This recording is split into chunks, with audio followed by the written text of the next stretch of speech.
I wanted to make this video a lot earlier, but when I was moving recently, my 3-year-old fell and landed and broke the stand on my Elgato Keylight Air. I fixed it, but in the meantime, I went and bought a new one as well. Now, let's hurry up and get this unboxed. Or should I say, unlocked.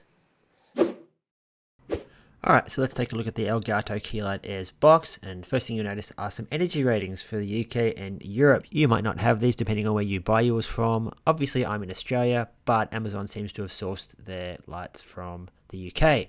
Alright, let's try and get this box open. I don't have a knife on me, so I'm just going to use my keys. Let's see. And there we go. Not ideal, but it worked. Alright, now to get this bad boy open. I don't know why my camera is so far zoomed in. Oh well. It is what it is. There we go, out it comes. There's the Elgato logo. There we've got the quick start guide, all your instructions, but since I've already set one up before, we don't really need that. Alright, what's in this box here? What have we got? All our cables. There's our USB-C, oh no, that's our power adapter, never mind. Alright, looking here, we've got a whole bunch of worldwide adapters, and there's our stupid ball head that comes in 2 pieces for some reason. I don't know why Elgato designed it that way, but I'm just going to chuck that away for now and worry about it later. Alright, what have we got here? This feels nice and heavy. Okay, let's see. We open it up, rip it open, there we go. And it's the base of the light. Look at that. Alright, so the pole should attach directly into that via the screw that it comes with. And there's the pole itself. Alright, let's get this crap out the way. Oh, that's the light. Okay, we'll worry about that later. Now, that's the pole. That's the end. It attaches to the base. And now we'll look at the light. There we go. And there we go. Nice little plastic covering there to offer some diffusion. Let's turn it over to look at the screw holes. There we go. Look at all that later. And there we go. Now let's try and put this thing together. Let's start by inserting the pole on the little groove on the base there. Should fit perfectly. And then we'll just grab the screw and insert it into the hole in the bottom. It may feel a bit loose to begin with, but eventually it'll grab a hold and tighten. And there we go, all done. Now let's take a look at this absolutely stupidly designed ball socket that Elgato have made here. Now I get why they've done it so they can fit their ball head that's here onto the different types of mounts and arms of the various products that they make. But if you unscrew it too loosely, then it just falls to pieces. And if you've got any weight on that, like a light or a camera, then it has the potential to come crashing down. Yeah, see what I mean? Falls apart. So be careful if you're going to use this, which we are because we have no other choice. Alright, we do have to unscrew this entirely to get this mounted on the pole here.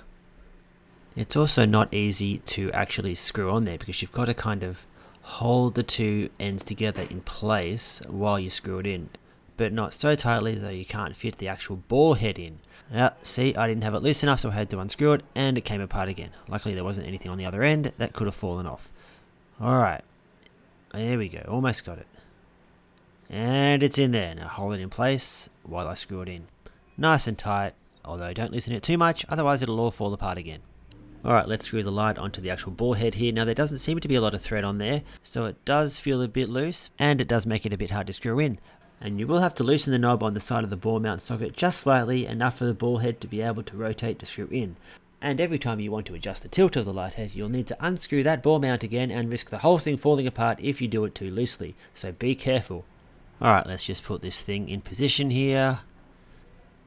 There we go, more or less.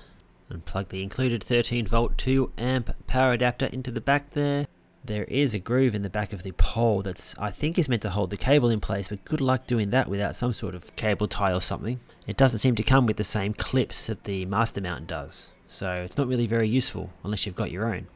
Alright, now flick the power button on the side there, but you still won't be able to control the light until you actually install all the software, so let's do that now. Launch Control Center and pair Keylight Air by clicking the plus icon. Alright, let's give that a go, shall we? Alright, let's open up the control center here, and there's no plus. Let's check preferences here. Is there an update? Maybe I don't have the latest version. Nope, it is the latest version. Okay, it's not that then. Maybe I forgot to do something. Nope, still no plus. Alright, let's try it on Windows. Alright, here we are in Windows, and look, there's a plus. Alright, searching for accessories, and there it is, connect to the Wi-Fi network, and now it's connecting. And there we go, there's our second light. And let's turn the color temperature down to something a bit cooler, and there we go, we're all set. Now before I get to the main point of this video, I just want to take a few minutes to chat about the light head itself and what I do and don't like about it. The packaging and website say this light has a maximum brightness rating of about 1400 lumens. But that's a pretty useless rating. It doesn't tell us how bright the light's going to be when it actually hits your subject at whatever distance you're sitting away from it. Now, I sit about 1 meter away from my lights, which I'm going to assume is about average, and I found that I've never needed to crank these lights all the way up to that max level in order to be lit properly. You can see I'm not even at 20% brightness here. Of course, that's going to depend on how well lit your room is and how sensitive to light your camera is, but for the average setup, I think you're going to be fine. Now, Elgato do sell their larger key light, which has double the lumens as this one and is about double the size, but I found for just a simple streaming setup where you're just lighting one person, which is what these lights are designed for, it's going to be largely unnecessary. Yes, the larger the source, the softer the light, but with the different diffusion layers built into the air already, you're going to be looking pretty soft anyway. And you're going to need two lights if you want to be evenly lit regardless, so save yourself some money and just get the Air.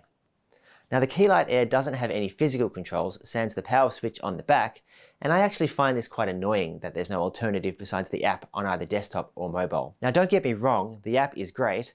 I've never had any troubles connecting my Airs every time I switch them on, and I like how the sliders work to control the strength and temperature, as well as updating the firmware and so on. But as someone who is used to using proper LED lights for work, it's just a shame you have to have a computer or some kind of device running an app to actually get any use out of these lights. In this day and age, more and more smaller lights like this are being released with actual RGB versions rather than just bicolor. And yes, if you're only lighting your face and don't want to do any crazy colors, then the daylight and tungsten temperatures are just fine. In that case, there are plenty of smaller lights from SmallRig, Aputure, Nanlite and other manufacturers that are cheaper, have actual button controls, and offer more versatility in the way of color and even different effects that you can find. But if you're hell-bent on sticking to the Elgato family and using it with other items like their Stream Deck, which is probably what most people do and what I want to do as well, then this is your only option. Now, back to the crux of this video. When my Keylight Air stand snapped after my daughter landed on it, don't worry, she was fine, I could not find a replacement base for the life of me. Elgato's website doesn't sell one, they only sell spare bases for their mount system, which is not the same thing as this. It means I had to mount the Airhead, onto a spare master mount I had lying around. And I lost the ability to tilt the head at that lower angle, which is half the selling point of this light. But you know what? I actually liked having it on a multi-mount rather than the original base it came with.